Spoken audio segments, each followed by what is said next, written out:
সম্মানিত হাজিরিন, ইতিহাস এটাই প্রমাণ করে। অথচ আজকে আমরা এই জুমার দিনকে অবহেলায় গা ভাসিয়ে দিয়ে আমরা অনুষ্ঠানের জন্য, পিকনিকের জন্য,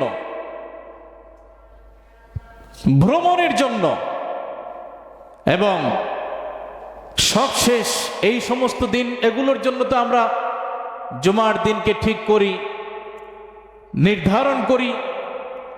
আর আরেক শ্রেণীর মানুষ যারা কোনো কাজ নাই, বাসা বাড়িতে বসে অবহেলায় সময় কাটিয়ে দেন।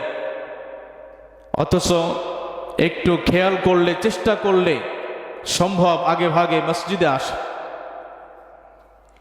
কারণ আল্লাহ পাক রব্বুল আলামিনের দয়া, মায়া, ক্ষমা আমরা চাই কি চাই না? কথা বলেন, চাই কি চাই না?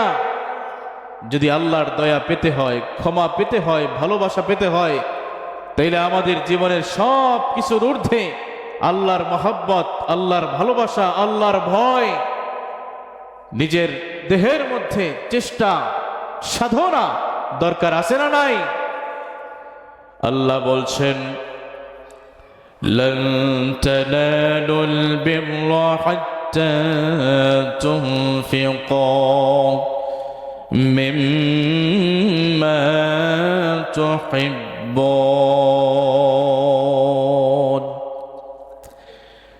রব্বুল আলামিন কালামে মাজিদের মধ্যে বান্দাদেরকে ইশারা করে, উদ্দেশ্য করে বলছেন,